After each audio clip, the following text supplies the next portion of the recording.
چکا ہے، اس لیے تم اس موقع کو غنیمت جان لو اور اس سے فائدہ اٹھا لو۔ یہ رات جاگنے کی رات نہیں، اگر جاگنے کی رات سمجھو گے تو پھر جاگنے میں گزار دو گے۔ ارے صاحب جاگنا ہے، فٹ پاتھ پہ جاگ لو، چورسے پہ جاگ لو، گاڑیوں پہ پھرتے ہوئے جاگ لو، ہوٹلوں میں جاگ لو، پان کے ڈبوں پہ جاگ لو، سیر و تفریح میں جاگ لو، غیبتوں اور تہمتوں میں اپنی راتوں کو گزار لو۔ اگر یہ جاگنے کی رات ہوگی تو اسی طرح جاگ کے گزارا جائے گا۔ اگر اس کو عبادت والی، انابت والی، مغفرت والی، رحمت والی، اطاعت والی رات سمجھا جائے گا تو پھر اس کے مطابق اس کو گزارا جائے گا۔ اور یہ وہ عظیم الشان اور یہ وہ بابرکت اور یہ فضیلت اور سعادت والی رات ہے جس کے بارے میں اللہ کے نبی علیہ السلام نے فرمایا فِيهَا يُكْتَبَ كُلُّ مَوْلُودِ بَنِي آدَمَ فِي هَذِهِ السَّنَةِ وَفِيهَا يُكْتَبَ كُلُّ هَالِكٍ مِّن بَنِي آدَمَ فِي هَذِهِ السَّنَةِ۔ یہ وہ بابرکت رات ہے جس کے اندر حق تعالی شانہ آئندہ سال تک کے مرنے والوں کی فہرست کو فرشتوں کے حوالے کر دیتے ہیں، اور آئندہ سال تک پیدا ہونے والوں کی فہرست اور ان کی رزق کو فرشتوں کے حوالے کر دیتے ہیں۔ تو اللہ کے نبی نے اس فرمان کے ذریعے بتایا کہ یہ وہ رات ہے جس میں تمہارے مرنے کے فیصلے اور تمہارے آگے کی نسل کے پیدائش کے فیصلے اور اس کی فہرست فرشتوں کے حوالے کی جا رہی ہے، اور تم دوسری طرف کوٹھیاں بنانے کے منصوبے اور عالیشان محلات تعمیر کرنے کے منصوبے اور پراپرٹی اور جائیداد بنانے کے منصوبے، بینک اور بیلنس جمع کرنے کے منصوبے، لاکھ پتی کروڑ پتی بننے کی فکریں اور منصوبے اور پلان بنا رہا ہے، اور اللہ کے یہاں تمہارے بارے میں یہ پلان ہو چکا ہے کہ تم نے مر جانا ہے، اور تم نے عالیشان محل جس کو تعمیر کرنے کے خواب اور منصوبے اور پلان تیار کر رہے ہو اور آرکیٹیکچر کو بلا رہے ہو اور ڈیزائن کر رہے ہو، تم نے جو ڈیزائن اپنے عالیشان محل کو کیا ہے اس میں تم زیادہ دن نہیں رہو گے، بلکہ قبر کے اندھیرے گڑھے میں تمہیں رہنا ہوگا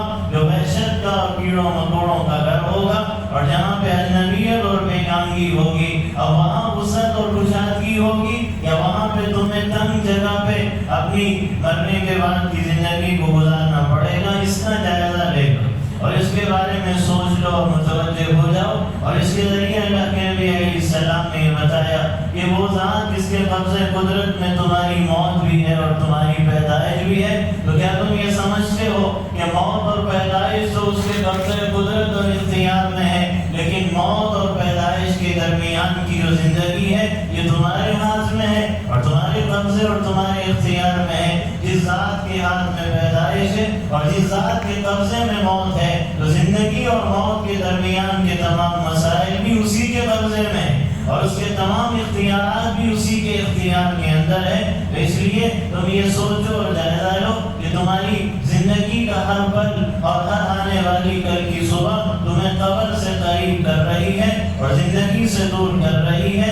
اس لیے برتھڈے پارٹی کے نام پہ خوشیاں منانا اور اپنی مسرت کا اظہار کرنا اور اس کے لیے فضول خرچی کر کے پانی کو پیسے کی طرح بہا دینا، یہ تو اس بات پہ خوشی اور مسرت ہے کہ میرا وقت موت سے قریب ہو رہا ہے اور میری عمر میری قبر سے قریب ہو رہی ہے، لہٰذا میں اس کی خوشی میں لوگوں کو کھلا رہا ہوں اور پلا رہا ہوں اور فضول خرچی کا مظاہرہ کر رہا ہوں۔ تو جائزہ لے لو کہ اس رات کے اندر فہرستیں حوالے کی جانے والی ہیں، اس لیے اب تک جو زندگی غفلت کی، بے لگامی کی اور بے ہوشی کی، دنیا کی چمک دمک اور اس کے عیش و عشرت میں مستی کی گزار لی ہے، اب بدلنے کا فیصلہ کر لو اور یہ طے کر لو کہ آئندہ ہماری زندگی اللہ کی رضا پہ گزرے گی اور اللہ تعالیٰ کے احکامات کے مطابق گزرے گی۔ اور پھر آگے فرمایا کہ وَفِيهَا تُرْفَعُ أَعْمَالُهُمْ، یہ وہ رات ہے جس کے اندر بندوں کے اعمال کو حق تعالی شانوں کی بارگاہ میں پیش کیا جاتا ہے۔ اب جب تمہارے اعمال اللہ کی بارگاہ میں پیش کیے جا رہے ہیں تو یہ سوچ لو کہ جیسے اعمال یہاں سے اوپر جائیں گے ویسے ہی فیصلے حق تعالی شانوں کی طرف سے زمین پہ اتریں گے۔ اگر تم اعمال ان کی مرضی کی موافقت میں کرو گے تو حالات بھی تمہاری موافقت اور مطابقت میں آئیں گے، اور اگر اعمال ان کی مخالفت میں کرو گے تو حالات بھی تمہاری مخالفت میں آئیں گے۔ اور پھر فرمایا کہ وَتُنزِلُ أَرْزَاقُهُمْ، اور یہ وہ رات ہے کہ جس کے اندر روزی کے فیصلے اور اس کی فہرست اور قسط بھی فرشتوں کے حوالے کی جاتی ہے. تو اس لیے اس رات کے اندر جائزہ لینا ہے، احتساب کرنا ہے، اپنا محاسبہ کرنا ہے اور اپنے اعمال کو ٹٹولنا ہے. اور حق تعالی شانوں کی طرف سے رحمت کی برسات ہے اور مغفرت کے اعلانات ہیں. اور سورج غروب ہوتے ہی آسمان دنیا پر پہلے آسمان پہ حق تعالی شانوں تشریف لا چکے ہیں اور وہ اعلان کر رہے ہیں کہ الا من مستغفر فاغفر اللہ، کہ ہے کوئی مغفرت کا طلبگار آئے میری بارگاہ میں بھکاری بنے، اپنے گناہوں کی معافی مانگے، میں اس کو معاف کرنے کے لیے تیار ہوں. الا من مستغفر فرزقہ، ہے کوئی روزی کا مانگنے والا، روزی کے لیے در در ٹھوکریں کھانے والوں، جاب تلاش کرنے والوں، روزگار کے لیے بے چین اور بے قرار اور فکر مند رہنے والوں، آؤ اس رات میں مجھ سے روزی مانگ لو. روزی میرے قبضے میں ہے، میری قدرت اور میرے اختیار میں ہے، مجھ سے مانگو کہ میں تمہیں روزی عطا کروں گا. اللہ من مبتلا فهو عافیہ، ہے کوئی جو مصیبت میں مبتلا ہو، آؤ میں مصیبتوں سے نکال دوں گا، آؤ میں آزمائشوں اور امتحانات سے نکال دوں گا، آؤ میں حادثات سے تمہیں نجات دے دوں گا، آؤ میں تمہیں پریشانیوں سے بچا لوں گا. تو یہ اعلانات حق تعالی شانوں کی طرف سے سورج کے غروب ہونے سے لے کے فجر کے طلوع تک یہ سلسلہ جاری رہتا ہے اور حق تعالی شانوں مسلسل یہ اعلان فرماتے رہتے ہیں. تو اب حق تعالی شانوں کی رحمت وسیع ہے اور وہ اپنے بندوں کو معاف کرنا چاہتے ہیں اور حق تعالی شانوں اپنے رحمت کی خصوصی نظر ڈالتے ہیں، مگر شرط یہ ہے کہ میرے اندر بھی طلب ہو اور میرے اندر بھی تڑپ ہو اور میرے اندر بھی فکر ہو، ذوق اور شوق اور جذبہ ہو، اور میں یہ طے کر لوں کہ میں نے اپنے آپ کو بدلنا ہے اور طلب کے ساتھ ان مجلسوں میں آنا اور طلب کے ساتھ اللہ کی بارگاہ میں دعا مانگنا اور ان کی بارگاہ میں آہوازاری کرنا اور فریاد کرنا. رب تعالی شانوں بے طلبوں کو عطا نہیں فرماتے، طلب والوں کو عطا فرماتے ہیں. طلب اور تڑپ شرط ہے. اگر سگا چچا ابو لہب ہو اور ابو جہل صبح شام اور دن رات کا رہنے والا ہو، اگر اس کے اندر طلب اور تڑپ نہ ہو تو آپ تعالی شانوں محروم کر کے جہنم رسید کر دیتے ہیں. اور اگر طلب اور تڑپ والے ہوں تو اللہ تعالیٰ ایران سے پہنچا کے اپنے نبی کے دربار میں پہنچا دیتا ہے اور ان کو ایمان کی دولت اور اسلام کی نعمت عطا فرما دیتا ہے. حضرت سیدنا سلمان فارسی رضی اللہ تعالی عنہ ایران کے قصبہ رام ہرمز کے ایک چھوٹے سے گاؤں کا دریا جری کے رہنے والے ہیں اور شاہی خاندان سے حضرت سلمان فارسی رضی اللہ عنہ کا تعلق ہے. ان کا باپ ماں باپ اپنے علاقے کا چودھری آدمی ہے اور شاہی خاندان سے اس کا تعلق ہے اور باپ ان کا مذہباً مجوسی ہے، آگ کی پرستش کرنے والا، اور اپنے بیٹے سلمان کو بھی آتش کدے کا محافظ اور نگراں بنا دیا کہ دیکھو بیٹا یہ آگ بجھنی نہیں چاہیے، مسلسل جلتی رہنی چاہیے، اس لیے کہ یہی ہمارا خدا ہے اور ہم اس کی پرستش کرتے ہیں اور اسی کو اپنا نجات دینے والا، کاموں کا بنانے اور بگاڑنے والا اسی آگ کو سمجھتے ہیں، اس لیے تم اس کو بجھنے نہ دینا. اور حضرت سلمان فرماتے ہیں کہ میرا باپ میری حفاظت کرتا تھا، مجھ سے بڑی محبت کرتا تھا، اس لیے کہ میں اکیلا بیٹا تھا. تو جس طرح تمہاری لڑکی کی حفاظت کی جاتی ہے اس طرح میرا باپ میری حفاظت کرتا تھا اور مجھے گھر سے باہر جانے نہیں دیتا تھا. کوئی بھی کام ہوتا تو خود گھر سے باہر نکلتا اور اس کام کو کر کے آیا کرتا تھا اور کہتا تھا بیٹا تم گھر میں رہنا، میں تمہیں اپنی نظروں سے اوجھل ہوتا ہوا اور نظروں سے دور ہوتا ہوا نہیں دیکھ سکتا. اتنی محبت تھی، ایک لوتا بیٹا تھا. فرماتے ہیں کہ ایک دن ایسا ہوا کہ باپ گھر کی تعمیر کے اندر اور کنسٹرکشن کے اندر مشغول تھا اور باپ کی کھیتی باڑی بھی تھی، زمینیں اور جائیدادیں بھی تھی. تو باپ نے کہا بیٹا آج میں مسجد کی تعمیر کے کام میں مشغول اور مصروف ہوں، لہٰذا آج تم چلے جاؤ کھیتی کو دیکھنے کے لیے اور فصلوں کی کٹائی کے انتظامات کو سنبھالنے کے لیے.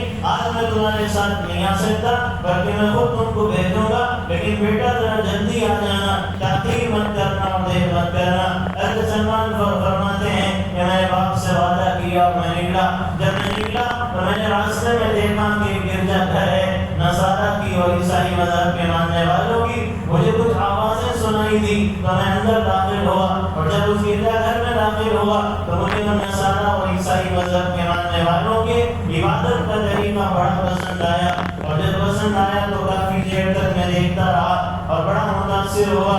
بعد میں مجھے یاد آیا کہ ارے مجھے تاخیر ہو گئی، باپ نے تو جلدی واپسی کا حکم دیا تھا، اور پھر باپ نے بھی آدمی دوڑائے کہ جاؤ بیٹا سلمان کو تلاش کرو، کہاں کھو گیا اور کہاں غائب ہو گیا، ابھی تک نہیں آیا، پتہ نہیں کب واپس آئے گا۔ تو فرماتے ہیں کہ جب مجھے یاد آیا تو پھر میں اس گرجا گھر سے باہر نکلا، اور جب پہنچا تو گھر کو شام ہو چکی تھی۔ باپ بڑا پریشان تھا، حیران تھا، اور گھر کے دروازے پہ میرا منتظر تھا۔ باپ نے کہا بیٹا سلمان کیوں تاخیر ہو گئی اور کیوں دیر ہو گئی؟ تو میں نے سارا واقعہ اور راستے کی ساری کارگزاری سنائی۔ تو کہتے ہیں کہ باپ نے کہا کہ کیوں بیٹا تم اس گرجا گھر میں کیوں گئے تھے؟ تو میں نے کہا کہ ان کا دین ہمارے دین سے بہتر نظر آتا ہے۔ تو باپ کو غصہ آ گیا اور وہ غضبناک ہوا اور کہنے لگا کہ سلمان ہمارا دین سب سے بہتر دین ہے، ان کے دین میں کوئی خیر اور بھلائی نہیں ہے، یہی آپ کی پرستش ہی سب کچھ ہے، اور اسی میں بہتری اور اسی میں خوبی ہے۔ تو کہتے ہیں میں نے کہا نہیں ابا جان، ان کا جو دین ہے اور ان کی عبادت کا جو طریقہ ہے وہ ہمارے دین کے اندر نہیں، ان کا دین ہمارے دین سے بہتر ہے۔ باپ کو اور غصہ آیا، کہتے ہیں میرے پاؤں میں بیڑیاں ڈال دی اور میرے ہاتھوں کو باندھ دیا کہ اسی طرح یہ گھر سے باہر نہ نکلے۔ فرماتے ہیں کہ اسی حال میں میرے کئی دن گزر گئے، قید کے اندر میرے باپ نے مجھے گھر میں ڈالا ہوا ہے، نہ گھر سے باہر جانے کا موقع ہے نہ کچھ کرنے کا موقع ہے۔ کہتے ہیں کہ اسی دوران مجھے پتہ چلا کہ کوئی نصرانی آیا ہے، تو مجھے کسی طرح جب پتہ چلا تو میں نے کسی طرح سے اس تک پیغام پہنچایا، اور میں نے یہ کہا کہ اگر تمہارا کوئی قافلہ ملک شام کو جانے والا ہو، اس لیے کہ ملک شام سینٹر اور مرکز تھا نصارہ کا، اگر تمہارا کوئی قافلہ یہاں سے ملک شام کو جانے والا ہو ایران سے، تو میں تمہارے ساتھ آنا چاہتا ہوں۔ کچھ دن کے بعد یہ خبر ملی کہ قافلہ ملک شام ہمارا جا رہا ہے، سلمان اگر تمہیں بھی آنا ہے تو ہمارے ساتھ آ جاؤ۔ فرماتے کسی طرح بڑی کوشش سے میں نے بیڑیاں اور زنجیریں کھولی اور وہ توڑتے میں باہر نکلا اور اس قافلے کے ساتھ ملک شام پہنچا۔ کہتے ہیں جب میں ملک شام پہنچا تو پھر وہاں گرجا گھر تھا اور نصارہ کا بہت بڑا سینٹر تھا۔ جب میں وہاں پہ پہنچا تو مجھے ایک عیسائی پادری اور عالم ملا۔ میں نے کہا میں آپ کے ساتھ رہنا چاہتا ہوں، مجھے آپ کی کا مذہب اور آپ کی عبادت کا طریقہ بہت زیادہ پسند ہے۔ تو اس نے کہا ٹھیک ہے، میرے ساتھ رہنا ہے تو رہو اور یہاں پہ تم اپنے وقت کو گزارو۔ کہتے ہیں کہ میں اچھا آدمی سمجھ کے رہنے لگا، لیکن وہ بڑا بدبخت نکلا، اس لیے کہ آنے والوں کو صدقات اور خیرات کا حکم دیتا تھا، اور جو لوگ لاتے تھے وہ غریبوں اور مسکینوں میں تقسیم نہیں کرتا تھا، بلکہ اپنے لیے مٹھوں میں اپنے ذاتی استعمال کے لیے جمع کرتا تھا۔ خیر کہتے ہیں یہاں تک کہ اس عیسائی عالم کا انتقال ہوا، جب اس کے کفن دفن کا موقع آیا تو ساری عوام اور سارے اس کے موجودین جمع ہو گئے۔ جب جمع ہوئے تو سب احترام سے اور اہتمام سے اور انتظام سے اور اکرام سے اس کے کفنانے کے لیے آنے لگے۔ تو میں نے سارا واقعہ بیان کیا، میں نے کہا کس کو اتنی عزت دے رہے ہو؟ اس نے تو 7 مٹکے جمع کیے تم سے پیسے لے لے کے، چندہ خوری کر کے اپنے لیے استعمال کیا ہے۔ انہوں نے کہا کہ کیسے ہو سکتا ہے، ہمیں یقین نہیں آتا۔ تو میں نے اس گرجا گھر کے کونے میں سے 7 مٹکے نکال کے دکھائے کہ دیکھو اس کے اندر جو تم نے پیسے دیے تھے اس نے ذاتی استعمال کو رکھا۔ تو خیر عوام کو بڑا غصہ آیا اور انہوں نے اس کو سولی پہ چڑھایا ہے اور اس کو پتھر مار کے موت کے بعد اس حال میں زہریل کر کے ختم کیا اور گڑھے کے اندر اس کو ڈال دیا۔ پھر فرماتے ہیں کہ اس کے بعد اس کی جگہ ایک اور عیسائی عالم تھا، اس کو بٹھایا گیا۔ وہ بڑا اچھا عبادت گزار، دنیا سے بےخبر اور آخرت کا طلبگار ثابت ہوا۔ بڑی اچھی زندگی میری اس کے ساتھ گزری، اور جب اس کے انتقال کا وقت آیا تو میں نے یہ کہا کہ اب آپ تو جانے لگے، میں آپ کے بعد کس کے ساتھ رہوں؟ تو اس نے کہا کہ موصل عراق کے علاقے میں ایک عالم ہے، تم اس کے پاس اپنی زندگی گزارو۔ کہتے ہیں ایران سے ملک شام طلب تھی، جڑپ تھی، اللہ نے کیسے پہنچایا؟ ایران سے ملک شام اور ملک شام سے پھر عراق موصل پہنچے۔ کہتے ہیں موصل کے عالم کے پاس زندگی گزری، اس کے انتقال کا وقت قریب آیا۔ میں نے کہا آپ جانے لگے، آپ کے بعد کس کے پاس رہوں؟ اس نے کہا کہ ایک علاقہ ہے نصیب ہے، یہ ترکی کے بارڈر پہ لگتا ہے نصیب ہے، نصیب ہے جاؤ وہاں ایک عالم ہے، اس کے ساتھ اپنی زندگی کو گزارو۔ کہتے ہیں نصیب ہے پہنچا، پھر وہاں کے عالم کے ساتھ رہا، اس کے انتقال کا وقت قریب آیا۔ میں نے کہا آپ کے بعد کس کے پاس رہوں؟ اس نے کہا عموریہ ایک وہاں جاؤ اور وہاں کے عالم کے پاس رہو. کہتے ہیں پھر عموریہ گیا اور وہاں کے عالم کے پاس زندگی گزاری. جب اس کا انتقال ہونے لگا میں نے کہا آپ کے بعد کس کے پاس جاؤں؟ تو اس نے کہا دیکھو سلمان، میری نظر میں اس وقت روئے زمین پہ کوئی ایسا شخص نظر نہیں آتا کہ جو تمہارے لیے بہتر ہو اور جو دنیا سے بے رغبت ہو اور جو اللہ سے ڈرنے والا ہو، لہذا تم انتظار کرو. تو سلمان نے کہا اس چیز کا انتظار کرو، اس بات کا انتظار کرو کہ ایک ایسے نبی کی آمد ہونے والی ہے جو نبی آخر الزمان ہے اور وہ پیدا مکہ المکرمہ میں ہوں گے اور ان کی ہجرت سرزمین مدینہ منورہ کی طرف ہوگی اور اس سرزمین کی علامت اور نشانی ہے کہ وہاں کھجوروں کے درخت بہت زیادہ ہے. تو اگر تمہیں اس نبی کی اطلاع ملے تو میرے بعد اگر کسی کے پاس جانا تو اس نبی کے پاس جانا اور ان تک پہنچنے کی کوشش کرنا، چاہے تمہیں کتنا ہی لمبا سفر کیوں نہ کرنا پڑے اور کتنی ہی تکلیف اور محنت اور مشقت کا سامنا کرنا کیوں نہ پڑے، لیکن تم وہاں سے جانا. اور پھر اس عموریہ کے عالم نے یہ بھی بتایا کہ اس نبی کی 3 علامات سلمان میں تمہیں بتا کے دنیا سے جا رہا ہوں. اس نبی کی سب سے پہلی علامت یہ ہوگی کہ اگر کوئی ان کی خدمت میں صدقے کا مال پیش کرے تو وہ صدقہ استعمال نہیں کریں گے، اپنے ساتھیوں کو دے دیں گے لیکن خود صدقے کا مال نہیں کھائیں گے. اور دوسری علامت اور نشانی یہ ہوگی کہ اگر ہدیہ اور تحفہ ان کو پیش کیا جائے تو وہ ہدیہ اور تحفہ قبول کر لیں گے اور خود اپنی ذات کے لیے بھی استعمال کرنے کو گوارا اور پسند کر لیں گے. اور تیسری علامت نشانی اس نبی ہے آخر الزمان کی یہ ہوگی کہ ان کے 2 مبارک کانوں کے درمیان ایک مہر ہوگی جو آخری نبی ہونے کی علامت اور نشانی کی طرف سے اللہ کی طرف سے لگائی جائے گی فرشتوں کے ذریعے. اگر یہ 3 علامتیں نظر آئے تو اس نبی کی خدمت میں پہنچنا اور ان پہ ایمان لانا اور ان کے ساتھ اپنی زندگی کو گزار لیں. تو سلمان فارسی رضی اللہ عنہ کہتے ہیں اس عموریہ کے عالم کا انتقال ہوا، میں انتظار میں رہا کوئی قافلہ عرب کی سرزمین پہ جانے والا ملے. تو پتہ چلا بنو کلب قبیلے کا قافلہ جا رہا ہے اور وہ جانے والے ہیں عرب کی سرزمین کی طرف. تو کہتے ہیں کہ میں نے کہا کہ میرے پاس کچھ جانور ہے، بکریاں ہیں، یہ تم لے لو اس کے بدلے میں مجھے وہاں پہنچا دو. تو خیر انہوں نے میرے جانور بکریاں لی اور مجھے لے گئے. لے جا کے وادی قرا ایک جگہ تھی عرب کی سرزمین پہ، وہاں لے جا کے مجھے پہنچایا ہے. اور جب وہاں پہنچایا تو وہاں جا کے غداری اور بدعہدی کی کہ مجھے غلام بنا کے یہودی کے ہاتھ بھیج دیا. اور جب غلام بنا کے یہودی کے ہاتھ بھیجا تو کہتے ہیں کہ جو زمین تھی وادی القرا وہاں بھی کھجور کے باغات نظر آئے. تو کہتے ہیں کہ فواللہ ما ہوا الا ان عرفت. کہتے ہیں کہ جب میں وہاں پہنچا تو مجھے یقین ہونے لگا کہ ارے یہ تو وہی جگہ نظر آ رہی جس کے بارے میں عموریہ کے عالم نے مجھے بتایا تھا اور وہی علامات یہاں کی نظر آ رہی. کہتے ہیں کہ اتنے میں یہ ہوا کہ اس یہودی سے ایک اور یہودی نے بنو قریظہ کا مدینے کے رہنے والے قبیلے کا یہودی تھا، اس نے آ کے اس یہودی سے مجھے خریدا اور پھر وہ مجھے لے کر مدینہ منورہ کی سرزمین پہ لے کر گیا. جب میں مدینہ منورہ کی سرزمین پہنچا تو مجھے یقین ہو گیا کہ سلمان تجھے اللہ نے اس جگہ پہ پہنچا دیا ہے جس کی تلاش میں تو در در کی ٹھوکریں کھا رہا تھا. کہتے ہیں کہ 10 سے زیادہ مرتبہ مجھے غلام بنا کے بھیجا گیا، 10 سے زیادہ مرتبہ بھیجا گیا. کہتے ہیں یہاں تک کہ مدینہ منورہ میں پہنچا، اللہ کے نبی کی ولادت آپ کی نبوت کی خبر نہ مل سکی. جس یہودی کا غلام تھا درختوں پہ کام کر رہا تھا، اسی دوران درخت پہ چڑھا ہوا ہوں، یہاں تک کہ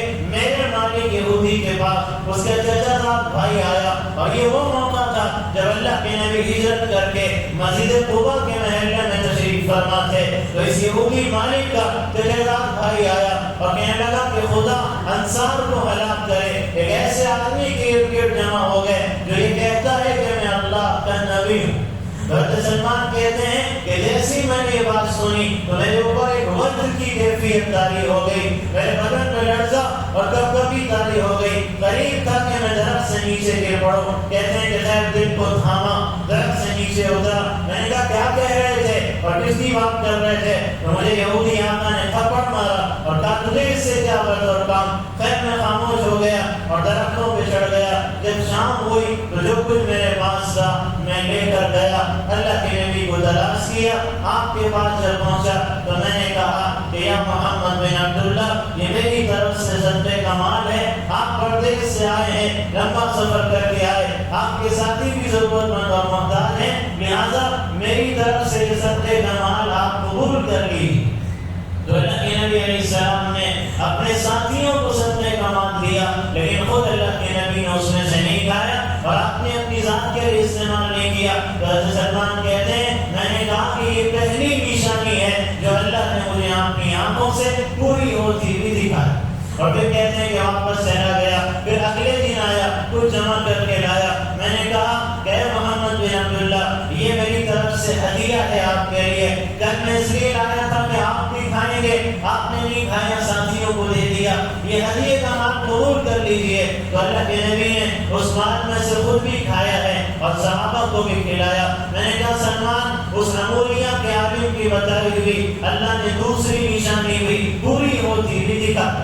اب کہتے ہیں کہ پھر میں گیا, یہاں تک کہ غزوہ بدر بھی ہو گیا, غزوہ احد بھی ہو گیا. میں انتظار کرتا رہا یہاں تک کہ مجھے پتہ چلا اللہ کے نبی علیہ السلام جنت البقیع میں صحابی کی نماز جنازہ پڑھا کے واپس آ رہے. تو میں فوراً پہنچا اور میرا مقصد یہ تھا کہ میں اس مہر نبوت کو بھی دیکھ لوں جو آقا کے مبارک کاندھوں کے درمیان ہے. کہتے ہیں کہ جب میں پہنچا تو پہلے میں سامنے آ کے بیٹھا, کچھ کہنا چاہتا تھا, پوچھنا چاہتا تھا کہ آقا سے کہہ دوں کہ آپ مہر نبوت بتا دیجئے, میں دیکھنا چاہتا ہوں. ہمت نہ ہوئی, آقا کا روب اور دبدبہ اور ہیبت مجھ پہ بڑھنے لگا. تو کہتے ہیں کہ پھر میں اللہ کے نبی کے پیٹھ مبارک کے پیچھے جا کے بیٹھ گیا.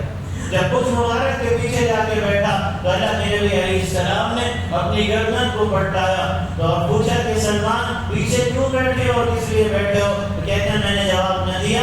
تو اللہ کے نبی علیہ السلام جان گئے اور پہچان گئے. فرمایا سلمان مہر نبوت کو دیکھنا چاہتے ہو؟ سلمان مہر نبوت کو دیکھنا چاہتے ہو؟ میں نے عرض کیا جی ہاں یا رسول اللہ. اللہ کے نبی نے اپنا مبارک کردہ اٹھایا اور اللہ نے مجھے اپنی آنکھوں سے وہ تیسری نشانی مہر نبوت کی بھی دکھا دی. میں نے کہا ہاتھ بڑھائیے, اشہد ان لا الہ الا اللہ و اشہد ان محمد رسول اللہ. اللہ نے ایران سے پہنچایا, تڑپ اور تڑپ پہ 10 سے زیادہ مرتبہ غلام بنائے گئے اور اللہ نے ایمان کی دولت دے دی. کہتے ہیں پھر بھی غلام تھا. اللہ کے نبی نے فرمایا اپنے آقا سے بدلے کی دعوت کر لو. بدلے کی دعوت یہ ہوتا ہے غلام آقا سے کہے اتنا کما کے اتنے پیسے لا کے دے دوں گا, آپ مجھے آزاد کر دینا. تو یہودی آقا نے کہا کہ مجھے 1 سال کے اندر 300 درخت کھجور کے لگا کے دو. جن 300 کے 300 درختوں پہ ہر درخت پہ کھجور کے پھل 1 سال کے اندر اندر سارے درخت بھر کے آ جانے چاہیے. اور دوسری شرط یہ ہے کہ 40 اوقیہ سونا کیلوں میں بنتا ہے. 40 اوقیہ سونا اس زمانے میں ایک وزن کا پیمانہ تھا, اوقیہ. 40 اوقیہ سونا دے دو, 300 درخت کھجور کے پھل سے بھرے 1 سال میں لگا کے دے دو. سلمان میں تمہیں آزاد کر دوں گا. کہتے ہیں سلمان اللہ کے نبی کے پاس آیا. اللہ کے نبی نے صحابہ کو بلایا, فرمایا اپنے اس پردیسی بھائی کی مدد کرو. تو کوئی صحابی 10 پودے, کوئی 15, کوئی 20, کوئی 30 پودے لائے. اللہ کے نبی نے اپنے مبارک ہاتھ سے گڑھا کھودا ہے اور اللہ کے نبی نے خود مبارک دست مبارک سے پودوں کو لگایا. اور اللہ کا کرنا یہ ہوا کہ نبی کے مبارک ہاتھ کی برکت ایسی ہوئی کہ 1 سال کے اندر اندر بلکہ اس سے کم عرصے میں 300 درختوں پہ کھجور آ گئے اور اللہ نے سارے درختوں کو کھجوروں کے پھل سے بھر دی. حضرت سلمان فارسی نے کہا یا رسول اللہ یہ شرط تو پوری ہو گئی, لیکن اس سونے کا کیا ہوگا؟ تو اللہ کے نبی علیہ السلام کے بعد مال غنیمت میں ایک انڈے کی مقدار کے برابر سونا ہے. اب انڈے کی مقدار کے برابر سونا کہاں اور وہ کیلوں میں سونا 40 اوقیہ کہاں؟ جیسے ہدیہ اللہ کے نبی کے پاس یہ روایت میں مال غنیمت میں آیا تو آقا نے فرمایا کہ ارے وہ فارسی مسکین مخاطب کہاں ہے؟ وہ فارسی مسکین مخاطب کہاں ہے؟ جاؤ اسے بلا کر لاؤ. تو صحابہ گئے اور بلا کے لائے. اللہ کے نبی نے فرمایا سلمان یہ لے جاؤ, اللہ اسی سے تمہارا قرضہ ادا کر دے. میں نے عرض کیا یا رسول اللہ یہ انڈا اور 40 اوقیہ سونا, فرمایا جاؤ اسے تول لو, اللہ 40 روٹیاں سونے کے برابر کر دے گا۔ فرماتے میں لے گیا، ترازو میں تولا تو رب نے اس کا وزن 40 روٹیاں کر دیا۔ میں لے گیا اور اپنے آقا کے حوالے کیا، اور اللہ نے اس طرح مجھے آزادی دلائی ہے۔ یہ وہ سلمان فارسی رضی اللہ عنہ طلب اور تڑپ پہ اللہ نے ایران سے پہنچایا، مدینہ پہنچا تو ایمان کی دولت اور اسلام کی نعمت دی۔ آخر ابن قیم رحمہ اللہ اولیاء اللہ میں سے ہیں، ولی کامل ہیں، اہل اللہ میں سے ایک بڑے مرتبے کے بزرگ ہیں۔ فرماتے ہیں کہ حضرت سلمان رضی اللہ عنہ سے کوئی پوچھتا کہ سلمان تم کس کے بیٹے ہو، تو کہتے تھے کہ میں اسلام کا بیٹا ہوں، میں اسلام کا بیٹا ہوں، اسلام میرے لیے باپ کی طرح ہے اور اسلام کے لیے میں بیٹے کی طرح۔ اور ان کے بارے میں کہا کہ حضرت سلمان کے بارے میں کہ اگر ان سے پوچھا جاتا کہ آپ کا سرمایہ اور دولت کیا ہے تو کہتے کہ اللہ کے بارگاہ کا بھکاری ہونا اور اس کا محتاج ہونا، یہی میرا سرمایہ اور یہی میری دولت ہے۔ اگر پوچھا جاتا کہ سلمان تمہاری کمائی کیا ہے تو کہتے کہ میری کمائی میرا صبر کرنا ہے۔ سلمان تمہارا لباس کیا ہے تو کہتے تقویٰ اور پرہیزگاری، اللہ کا ڈر اور خوف یہی میرا لباس ہے۔ اگر کہا جاتا کہ تمہیں فخر کس پہ ہے تو کہتے تھے کہ غزوہ خندق کے موقع پہ مہاجر مکے والے صحابہ کہنے لگے کہ سلمان ہم میں سے ہے، مدینے کے انصار کہنے لگے سلمان ہم میں سے ہے۔ اللہ کے نبی تشریف لائے، فرمایا جھگڑا کس پہ ہے، بحث و تکرار کس پہ ہے، اختلاف کس پہ ہے، کہنے لگے یہ ہم میں سے ہے، یہ ہم میں سے ہیں۔ آپ نے فرمایا نہ تم میں سے ہے نہ ان میں سے ہے، سلمان منا اہل البیت، سلمان تو ہمارے گھر کا آدمی ہے، سلمان تو اہل بیت میں سے، حالانکہ پردیسی اور ایران کے ہیں، لیکن ایسا تعلق قائم ہوا۔ ان سے پوچھا جاتا آپ کی غرض کیا ہے تو کہتے کہ اللہ کو راضی کرنا، یہی غرض ہے۔ پوچھا جاتا کہ کس راستے کی طرف آپ جا رہے ہیں تو کہتے جنت کے راستے کی طرف جا رہا ہوں۔ پوچھا جاتا اس راستے میں آپ کا رہبر رہنما کون ہے تو کہتے کہ اللہ کے نبی علیہ السلام میرے رہبر اور رہنما ہیں، وہ سلمان فارسی رضی اللہ عنہ۔ اللہ تعالیٰ شانو طلب کی بنیاد پہ عطا فرماتا ہے، تو طلب ہو، فکر ہو، تڑپ ہو، سچا جذبہ ہو کہ میں اپنی زندگی کو بدلوں گا اور اللہ کے قریب ہوں گا اور اللہ سے اپنے تعلق کو مضبوط کروں گا اور اپنی غفلت والی زندگی سے دور ہوں گا اور اپنے آپ کو جنت سے محروم کرنے کا سامان نہیں کروں گا۔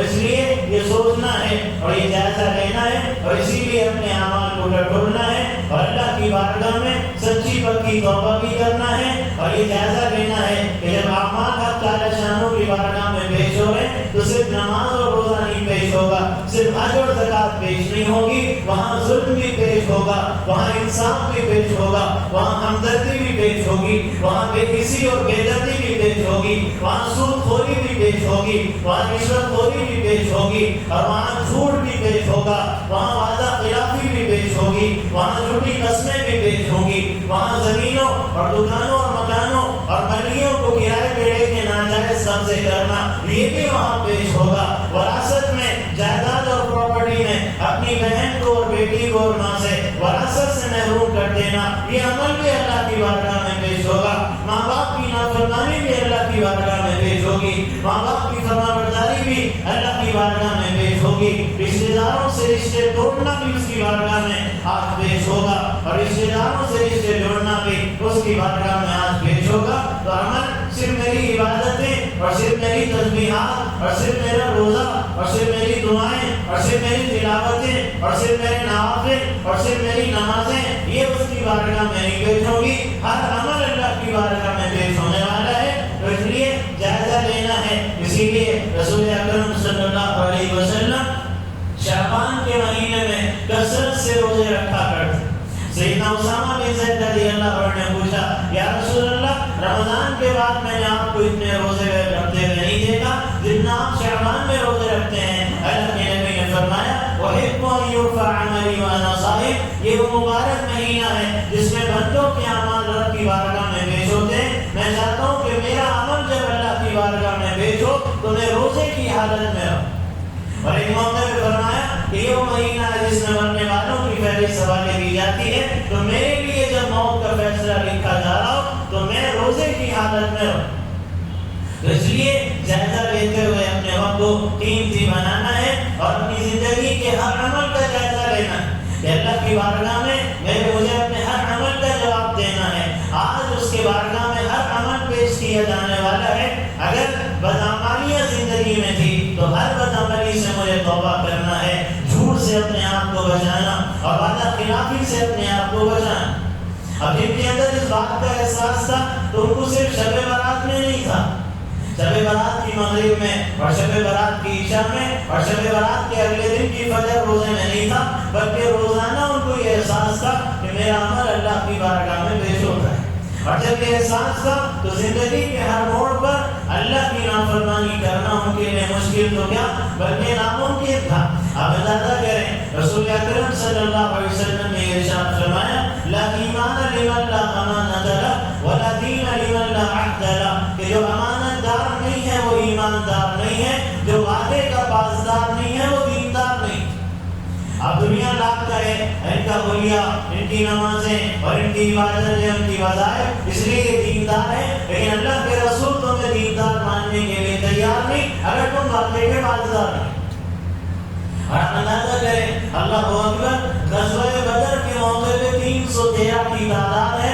313 کی تعداد کا مطلب یہ ہے کہ ایسے موقع پہ زیادہ لشکر کی ضرورت ہے, اور جتنے حضرات ایمان والے آئیں گے اتنی تعداد میں اور لشکر میں اضافہ ہوگا, اور کفر کے مقابلے میں ایمان والوں کو کثرت اور قوت ملے گی. لیکن اللہ کے نبی نے وعدے کی پابندی کا درس ایسا دیا اور ایسا سبق سکھایا کہ سیدنا حذیفہ بن الیمان رضی اللہ عنہ اور ان کے والد ہیں حضرت یمان رضی اللہ عنہ, یہ مدینہ منورہ سے مکہ المکرمہ کسی کام سے گئے ہیں اور مکہ المکرمہ سے واپس آ رہے ہیں. جب مکہ المکرمہ سے مدینہ منورہ آنے لگے تو راستے میں قریش کا 1000 کا وہ قافلہ جو غزوہ بدر کے لیے جا رہا ہے وہ ان کو راستے میں ملا. جب راستے میں ملا تو ابو جہل اور اس کے ساتھیوں نے حضرت حذیفہ اور ان کے والد حضرت یمان کو پکڑ لیا اور گرفتار کر لیا اور کہنے لگے کہ تم اس لیے مدینہ جا رہے ہو کہ مسلمانوں کے لشکر میں بھرتی ہونا چاہتے ہو اور ان کی تعداد میں اضافہ کرنا چاہتے ہو.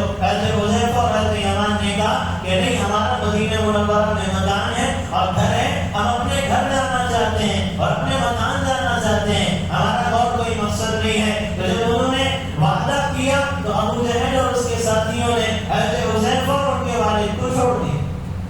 اب جب دونوں حضرات کو چھوڑا گیا تو یہ مدینہ منورہ پہنچے, اور جب پہنچے تو اللہ کے نبی علیہ السلام غزوہ بدر کی تیاری کے لیے نکل رہے ہیں, اور ایک روایت میں کہ غزوہ بدر کے عین دوران یہ دونوں حضرات پہنچے, اور جب پہنچے تو اللہ کے نبی علیہ السلام کو ساری کارگزاری سنائی. یا رسول اللہ, ہم راستے میں آ رہے تھے, ابو جہل نے روکا, ہم نے کہا ہمارا مقصد غزوہ نہیں ہے, ہمارا مقصد تو اپنے مکان اور گھر کو جانا ہے, اس لیے یا رسول اللہ تعداد ایمان والوں کی کم ہے اور ان کی تعداد 1000 ایمان والے 313, لہذا ہم دونوں کو بھی اس لشکر میں شریک ہونے کی اجازت دی.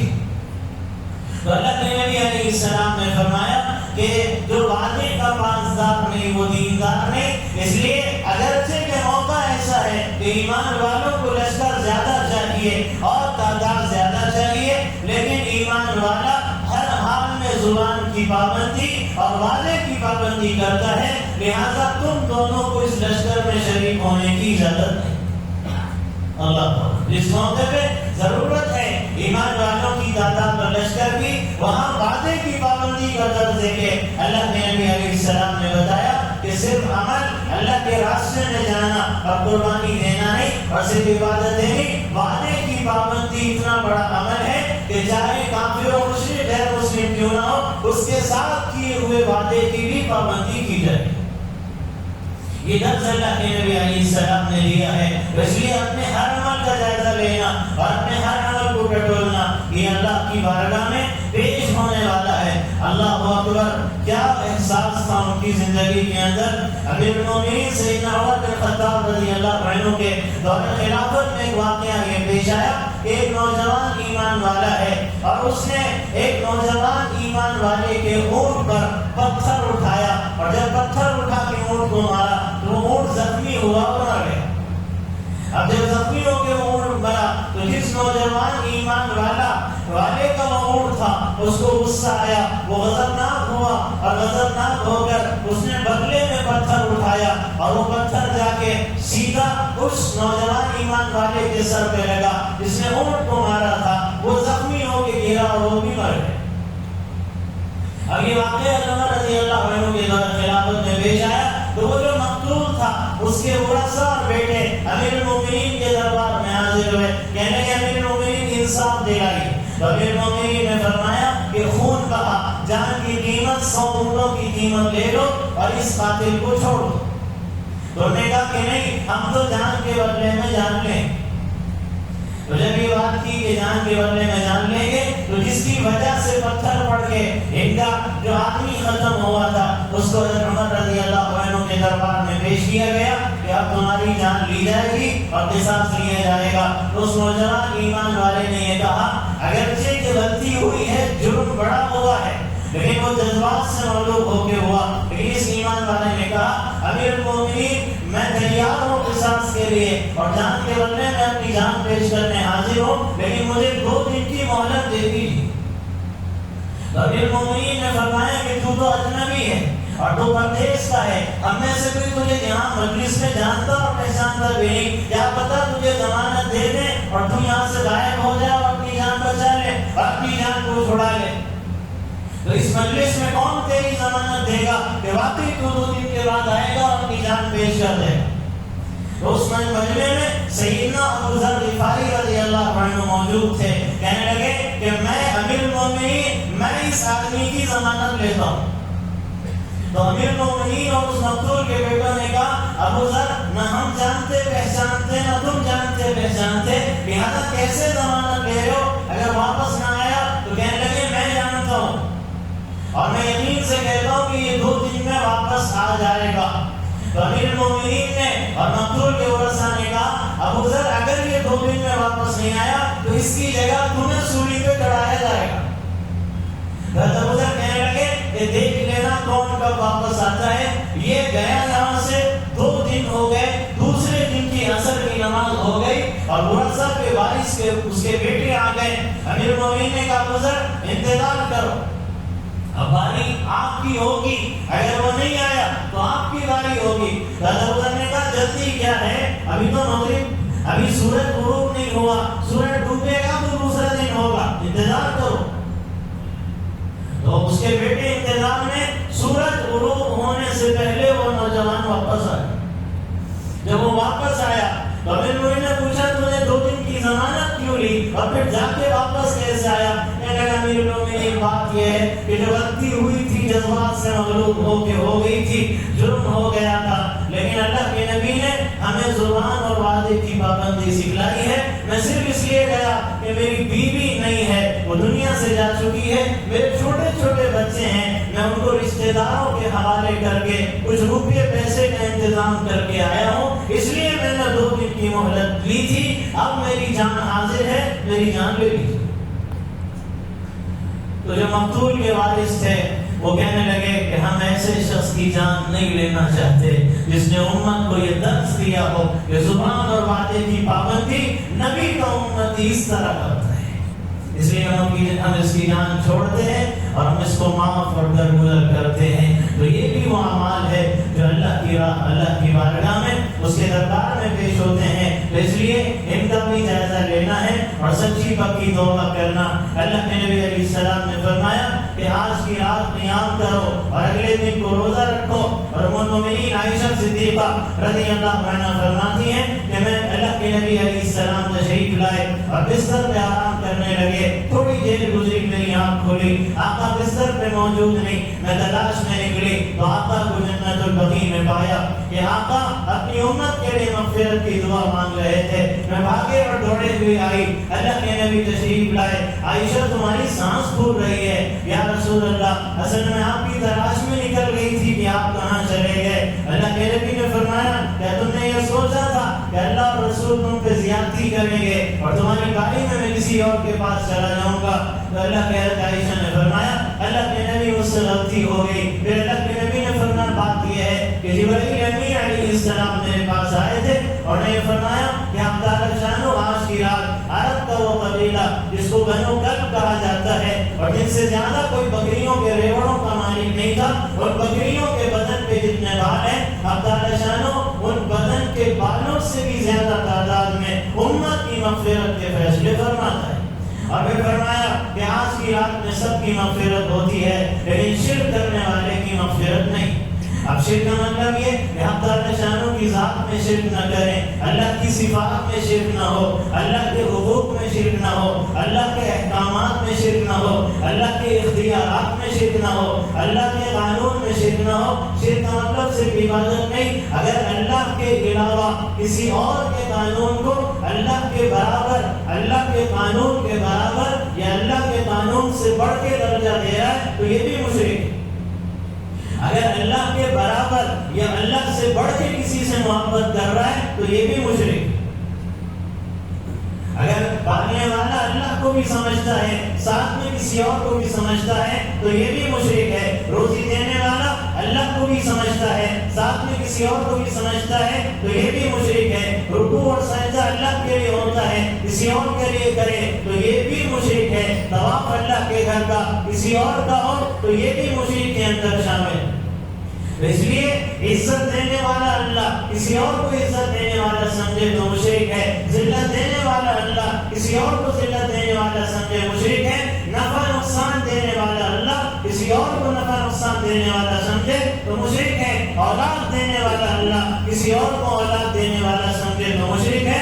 صحت دینے والا اللہ کسی اور کو صحت دینے والا سمجھے تو مشرک ہے. بیمار کرنے والا اللہ کسی اور کو بیمار کرنے والا سمجھے تو مشرک ہے. کاموں کا بنانے اور بگاڑنے والا اللہ کسی اور کو کاموں کا بنانے بگاڑنے والا سمجھے تو وہ مشرک ہے.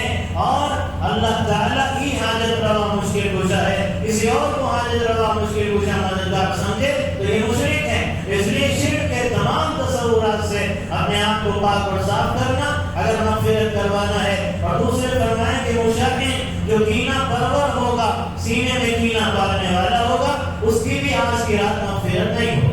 تو اپنے سینوں کو بغض سے, عداوت سے, نفرتوں سے اور کینوں سے پاک اور صاف کرنا. اس لیے کہ زبان سے میں عبادتیں کروں اور تلاوت کروں اور تسبیحات پڑھوں لیکن سینے میں کینہ رہے گا تو یہ میرا اور کسی مولوی اور مفتی کا اور کسی علامہ اور کسی ولی زمان کا اور کسی کتب و ابدال کا اعلان نہیں ہے. یہ امام الانبیاء اور خاتم الانبیاء کا اعلان ہے کہ سینے میں کینہ رکھتے ہوئے شب برات کی ساری عبادت بھی تمہاری مغفرت نہیں کر سکتی. اس لیے اپنے سینوں کو کینے سے پاک اور صاف رکھنا. اور فرمایا کہ جو شراب کا عادی ہو اس کی آج مغفرت نہیں ہوتی. جو شراب کی عادت تھی توبہ کر لینا اور یہ طے کر لینا ہے کہ آج کے بعد شراب نہیں پی ہوگا.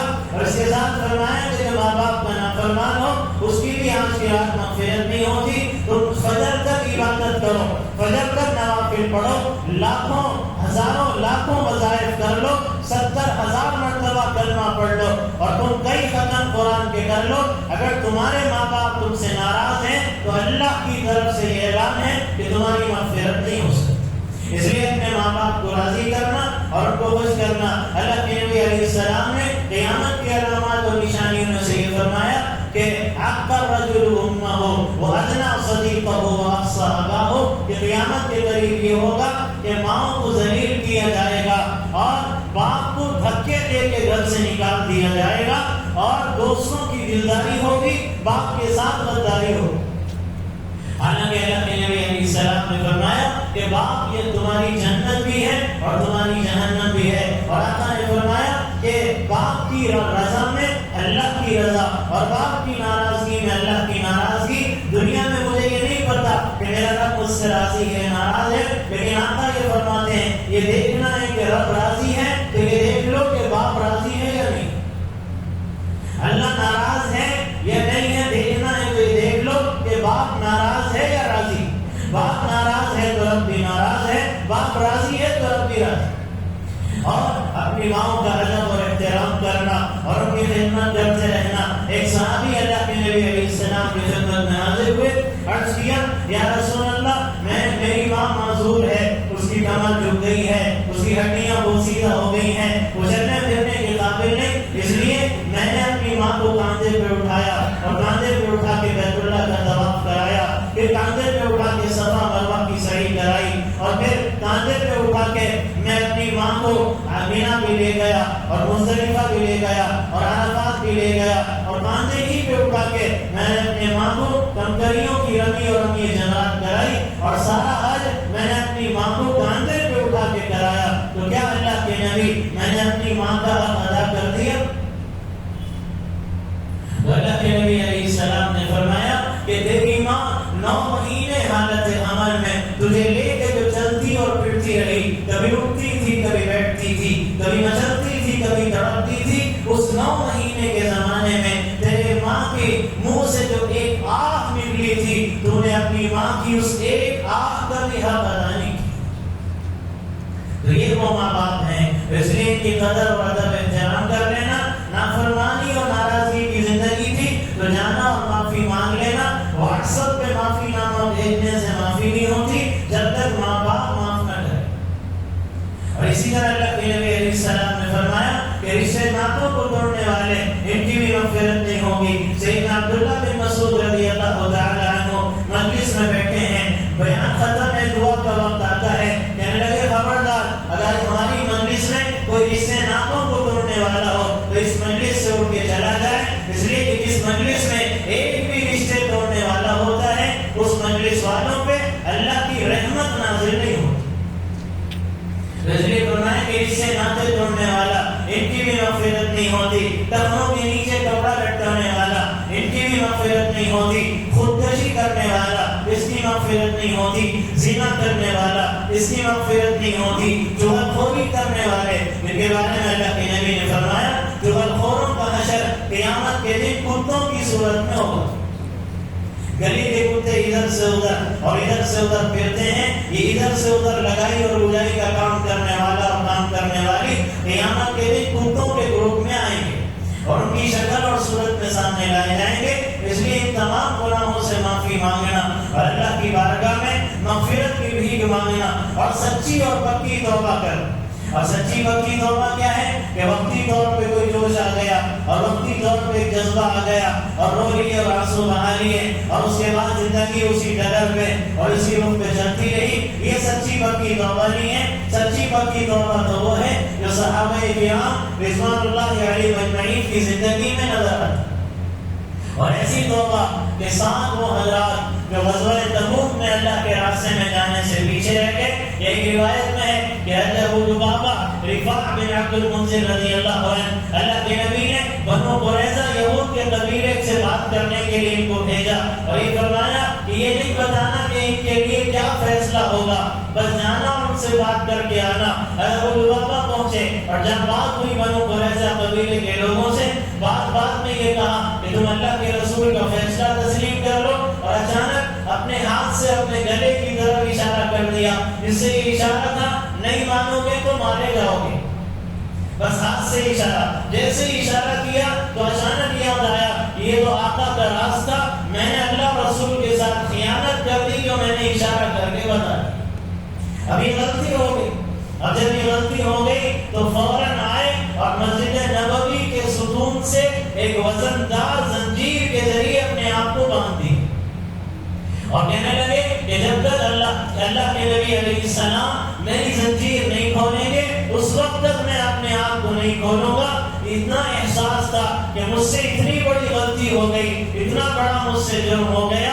معمولی غلطی نہیں سمجھی، معمولی جرم نہیں سمجھا. اور اللہ کے نبی علیہ السلام کو پتہ چلا کہ ابو لبابہ نے زنجیر کے ذریعے خود اپنے آپ کو ستون سے باندھ لیا. آج بھی مسجد نبوی میں اسطوانۃ التوبہ موجود ہے جس ستون اور پلر سے ابو لبابہ رفاع بن عبد المنذر رضی اللہ عنہ نے اپنے آپ کو باندھا. اللہ کے نبی کو صحابہ نے بتایا کہ یہ غلطی ہوئی اس لیے انہوں نے اپنے آپ کو باندھ لیا.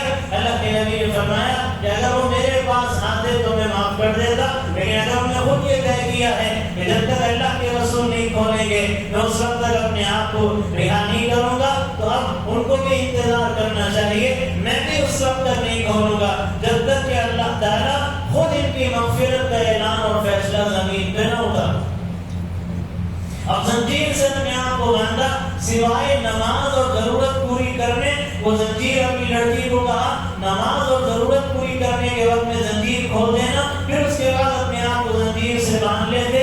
8 دن تک یہ حالت رہی، نہ کھائے نہ پیے، اس لیے مجھ سے غلطی ہو. یہ ہے ندامت اور یہ ہے شرمندگی. یہ ندامت ہو اپنی گزشتہ کی زندگی پہ, اپنے آپ کو باندھ لیا یہاں تک کہ یہ حالت ہو گئی کہ آنکھوں کی روشنی کم پڑ گئی اور کانوں سے بہرے ہو گئے. یہاں تک لکھا ہے. اور روایت میں جو بہتے ہونے کا مطلب یہ تھا کہ کانوں کی سماعت کمزور ہو گئی, 7-8 دن سے کھانا نہیں کھایا تو بے ہوش ہو کے زمین پہ گر. اور جس رات کو گرے ہیں اسی رات فجر طلوع ہونے سے